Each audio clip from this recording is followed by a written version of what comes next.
Alright, hey boys and girls, this is Big Bang Theory Stocks, and we are going to go over the potash daily chart right now.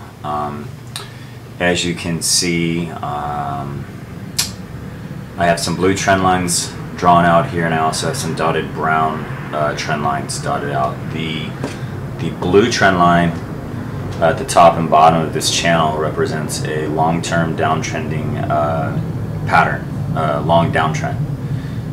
This top blue line is the top of the channel, this bottom blue line is the bottom of the channel, and within this downtrend we have a falling wedge or a descending wedge pattern, which is a bullish setup.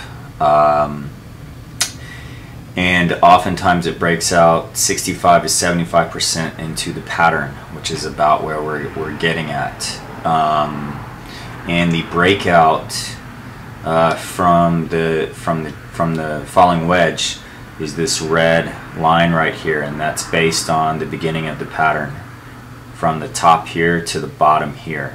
So all I did was draw that red line, moved it over here to a potential breakout area, popped it down, and look, it looks like it has the potential to break out just where that blue line is. Imagine that.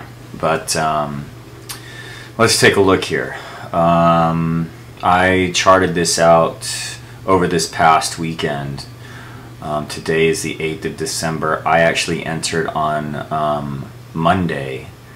Today is a Wednesday evening. And I got in the stock. I scaled in two different times. I scaled in at 42.44 during regular trading hours on Monday, and then the stock pulled back after hours, and I got in at 41.83. So my average was about 42.17.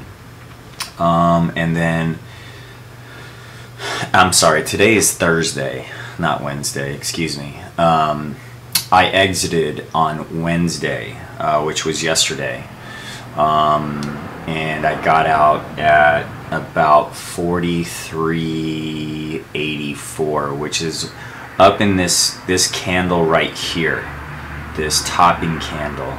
I saw that candle start to form midday, and I just decided to take profits on the last run up to 43.84. It almost touched 44 yesterday, but I didn't quite get that. But you know what? Don't get greedy, as they say in the markets. But as you can see on this, this was Monday's candle right here, this red candle. So I bought in this region down where it kind of came into this box. This box I drew out, which represents a buy zone, and it basically is the bottom of these candles right in this region, all the way to the wedge, and all the way even to the farther downtrending channel, which has the potential to break down in this area. I'm not saying that it will, but it definitely has the potential to, which would be another buy target if it touches this blue channel.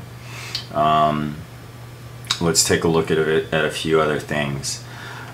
We started to have a coil stochastic with a slight breakout on the wedge up here, and today we obviously sold, and so the stochastic started to turn over, and we had a lot of selling today. Today was a pretty big dump all over in the markets, but we went from yesterday's high of 44 to today.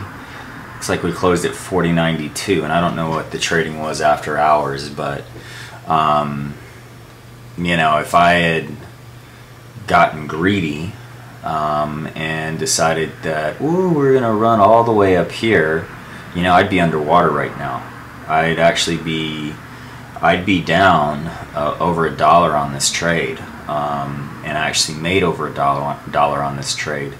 So what I'm trying to do is bring trades where you can get in and get out 3 to 5%, and that's like a point to 2 points tops. You know, 3 points, I mean, if you're really feeling lucky, you know, but looking for 1 to 2 points. Like 1.5 is really my target most of the time, especially in the markets right now. It's really choppy, but as you can see, this green line right here, I have a 20 EMA a 50, which is the blue, the 50 EMA is the blue, and then the orange is the 200 EMA.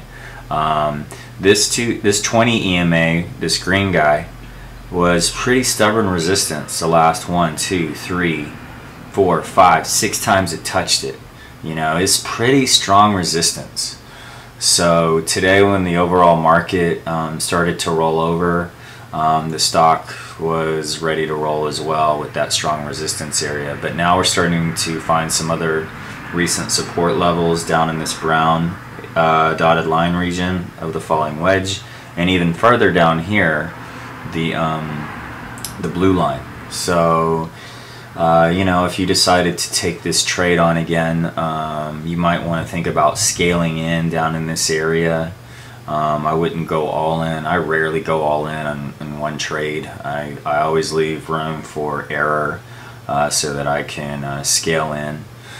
I'm not always perfect in my entries, but if you believe in the setup, you know, if it pulls back a point or two on you, you know, I wouldn't panic unless you have a substantial amount of money invested, and that just goes back to risk management.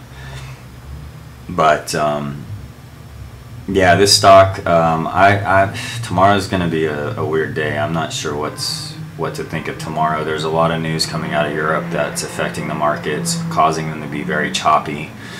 So, you know, if we have bad news out of Europe, I would expect the markets to go down even further. If we have good news, you know, we should probably bounce from these levels. I have a feeling, though, that a lot of stocks, we're going to pull back. We had a monster week last week, and I just kind of have a funny feeling we might see a little more selling going into the end of the week. But, you know, it's hard to predict that. But, you know, looking at the futures tonight, I think the ES is trading around 1233 right now. So that definitely tells me the markets are at least heading lower overnight. But you know, you never can tell with the ES. It could fade all night and then just kaboom in the morning it opens. So to the upside.